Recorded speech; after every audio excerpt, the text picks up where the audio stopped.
आदेश जय श्री महाकाल मिश्रा जी।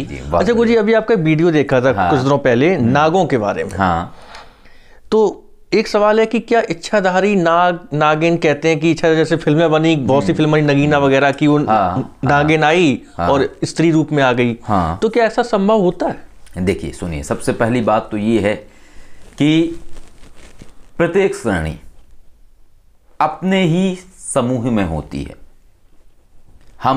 हम मनुष्यों के ही बीच रहते हैं, ऐसा नहीं है कि हम यक्षों के बीच में रहें। दूसरी चीज़ क्या है कि परमात्मा ने जिसको भी बनाया है किसी न किसी कार्य के लिए बनाया है। जीवन का उद्देश्य केवल प्रेम कथा को रच देना ही नहीं है। जो आप अक्सर फिल्में देखते हैं, जितनी भी नांगों पे या नांगन पे या इच्छाधारी नांगों पे आधारित फिल्में हैं, उनका मूल उद्देश्य है प्रेम कथा। प्रेम कथा के अलावा कोई उद्देश्य नहीं है उस कहानी का। हाँ, मतलब वो जो नाग कन्या है वो किसी से मतलब वो प्रेम करने लगती है, ये आमतौर पे देखा गया है। तो क्या ऐसा संभव है कि नाग कन्या को हम अपनी प्रेम का पत्नी रूप में रख सकते हैं? देखिए, सबसे पहले तो ये समझना आवश्यक है कि आप जिससे जुड़े हैं जी, आपको लगता है, तो आपको पता है कि कौन क्या है जीवन में। सुना तो ये भी जाता है कि एलियन भी हैं संसार में, तो क्या आपको पता है कि इस दुनिया में परग्रही भी हैं? कहा तो ये भी जाता है कि ऐसा कोई दिन नहीं है जिस दिन इंसान को परमात्मा के दर्शन ना हो जी। और जिस दिन इंसान को परमात्मा के दर्शन नहीं होते हैं वो जीवात्मा शरीर छोड़ देती है। तो कहानियाँ बहुत सारी हैं और रहस्य बहुत सारे हैं। इन रहस्यों को समझने के लिए आपको तत्व विवेचना करनी पड़ेगी। जी जी। जैसे जैसे आप तत्व विवेचना करेंगे वैसे वैसे आपको चीज़ें समझ में आने लगेंगी। अब सबसे महत्वपूर्ण विषय ये है कि जो नाग हैं, नाग सर्प नहीं है। नाग सर्प नहीं है। क्यों? इसलिए नहीं है नाग सर्प क्योंकि जहाँ शेषनाग जी हैं वो स्वरूप लिए हुए थे।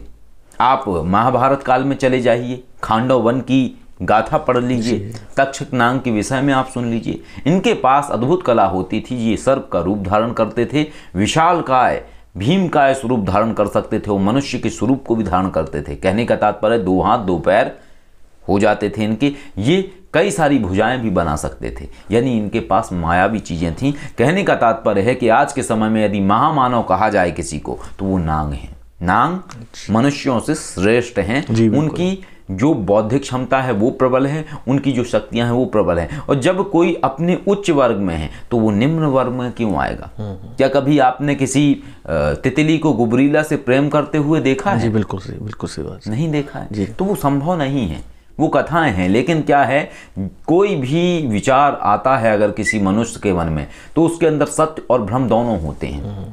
आपके अंदर वो कला होनी चाहिए हंस वाली कि आप सत्य को पकड़ के भ्रम को निकाल दें। उसमें पूरी सच्चाई नहीं होगी, न पूरा भ्रम होगा, समझना आपको पड़ेगा। अब बात करते हैं हम इस कहानी की जो आपको लग रहा है, तो ये संभव उसी अवस्था में हो सकता है जब कोई व्यक्ति कई जन्मों पूर्व नाग श्रेणी में रहा हो और विशेष उद्देश्य के लिए मनुष्य श्रेणी में आया हो, अथवा अपने किसी गलती के कारण मनुष्य श्रेणी में आया हो। मनुष्य श्रेणी में आने के सिर्फ 2 ही कारण होते हैं, या तो विशेष कार्य या फिर कोई गलती, क्योंकि डिमोशन हो गया वो। हाँ, जी बिल्कुल। वो वैसे ही उच्च है, उसका डिमोशन हो गया है। उनकी आयु का कोई मापदंड नहीं है। यदि कहा जाए तो उनके पास ऐसी ऐसी विद्याएं हैं जो आज विद्याएं लुप्त हो चुकी हैं। और ऐसे कई सारे लोग संदेश भेजते हैं जो विचित्र विचित्र घटनाएं कई जगह देखने को मिलती हैं। कई लोग बताते हैं कि उन्होंने एक मूंछ वाला सर्प देखा। हाँ, कुछ लोग बताते हैं कि उन्होंने वो देखा दाढ़ी वाला सर्प हवा में उड़ता है। ये लोग बताते हैं, ठीक है, लेकिन आज तक कहीं ये दिखाई नहीं दिए। इसका कारण क्या है? इसका कारण ये है कि आप उन्हें देख के किसी को प्रमाणित नहीं कर सकते हैं।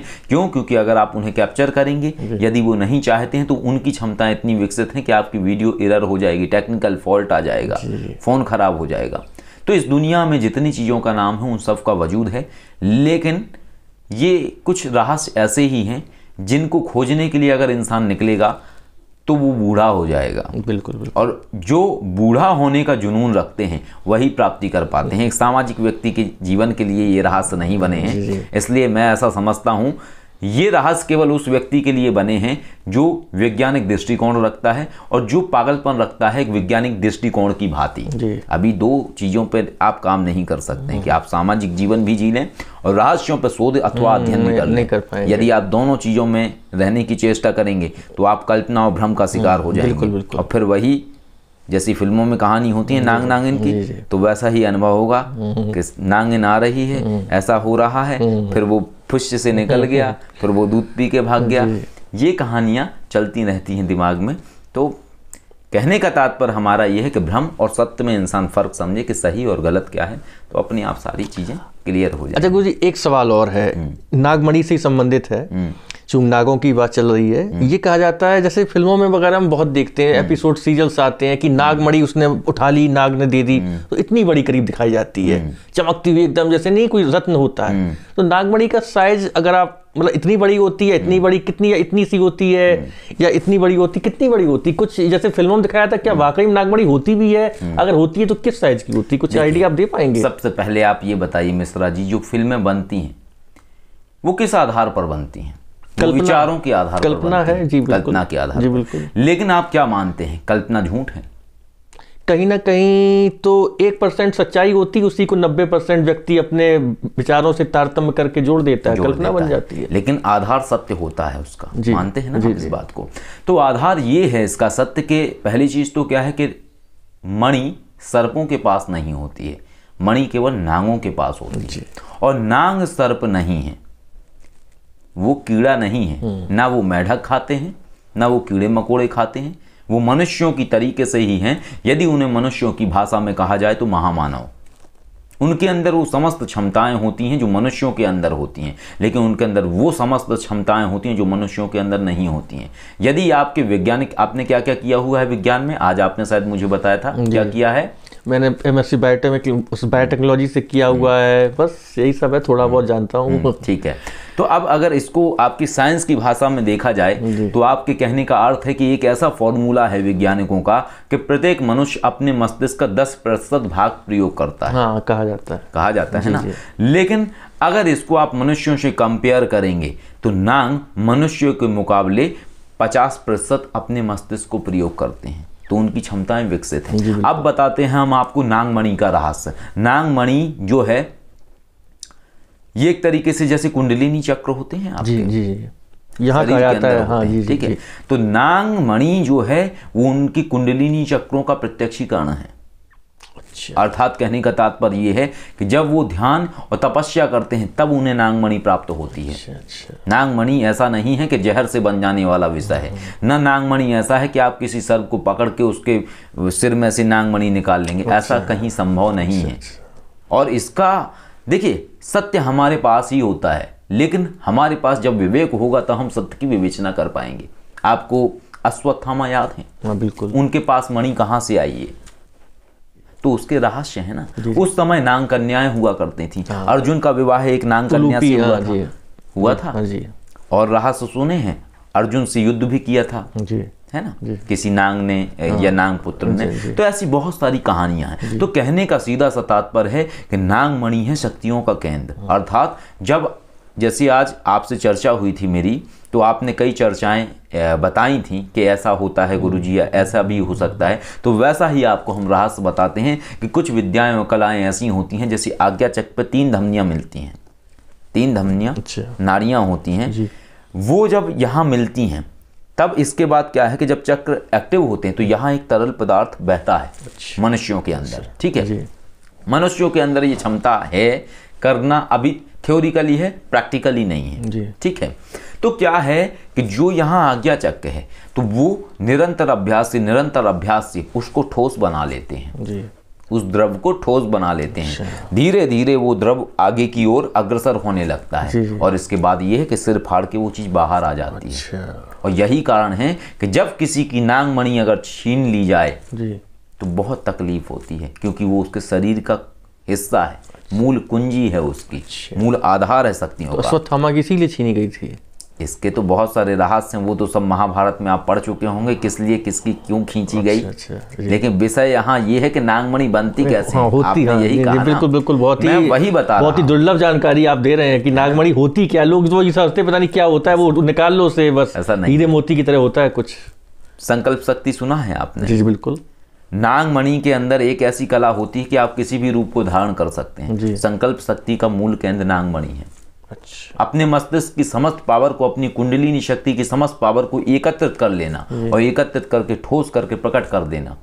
तो वो एक तरीके से एंटीना बन जाता है उसके अंदर, और उसी से ही सारे कार्य होते हैं। हवा में उड़ जाना, रूप बदल लेना, किसी के भी मस्तिष्क को कब्जे में कर लेना, सम्मोहित कर देना, ये समस्त विद्याएं नागों के पास हुआ करती थी। तो ऐसे रहस्य होते हैं। तो नागमणि वो नहीं है जो आप देखते हैं, ना नागमणि वो विषय है। और अगर ले भी लेंगे आप किसी की नागमणि तो कर क्या लेंगे उसका? आप ऐसा तो है नहीं कि अपने सिर में चिपका लेंगे जी। पहली चीज तो मिलेगी नहीं जी। और अगर मान लो, इमेजिन करिए, एक सोच लीजिए, मिल गई तो क्या करेंगे? यही करेंगे, बेच देंगे, पैसा ले लेंगे, और कुछ नहीं कर सकते हैं आप उसका। अच्छा, यूज नहीं कर सकते। कैसे कर लोगे यूज? आप एक चीज बताइए, आपके सामने एक जग रखा गया, उसके अंदर पानी और दूध डाल दिया गया और आपको कहा गया कि हंस जैसे निकालो दूध इसमें से, कैसे निकाल लोगे? जब आप हंस हो ही नहीं तो निकालोगे कैसे? नागमणि प्रयोग करने के लिए वो बौद्धिक स्तर तो होना चाहिए जी। आपका मस्तिष्क का हिस्सा 10% काम कर रहा है, आपको उसको प्रयोग करने के लिए चाहिए 40% भाग का इस्तेमाल करना। जब भी कर ही नहीं पाते हो तो कैसे प्रयोग करोगे? अच्छा गुरु जी, एक सवाल और था, जैसे आपके जो और सवाल हैं वो हम अगले वीडियो में कवर करेंगे, क्योंकि ये वाला वीडियो लंबा हो गया है। तो इस वीडियो में इतना ही। बाकी जो आपकी जिज्ञासाएं थी, कहते हैं ना, जब हम किसी एक स्तर पे होते हैं, बिल्कुल, उस समय क्या है, हम विशेष फ्रीक्वेंसी से जुड़े होते हैं, है ना। इस संपूर्ण ब्रह्मांड में फ्रीक्वेंसी हैं और हम हैं उसके प्रोजेक्ट। तो क्या है कि जो रहस्यमय जानकारियां हैं वो निकलती चली आती हैं। अभी आज जो चर्चा है नागमणि के विषय में, ये ना कभी पहले आपने सुनी? नहीं ना, ये हमने पहली बार सुना है, और बहुत ही दुर्लभ जानकारी, मतलब तो रेयरेस्ट टू रेयर मतलब जानकारी। बिल्कुल, तो ये चीज है, और ये अपने आप में सबसे बड़ी चीज है। यही मूल आधार है आयु का। यदि ये आ गया तो समझ लीजिए इच्छा मृत्यु का वरदान व्यक्ति के पास आ गया। ठीक है जी। तो ये है, कभी अध्ययन करिएगा इस विषय पे, बहुत कुछ जानने। बिल्कुल, मौका मिला तो फिर से सत्संग करेंगे। जरूर। ठीक है, जय श्री माता।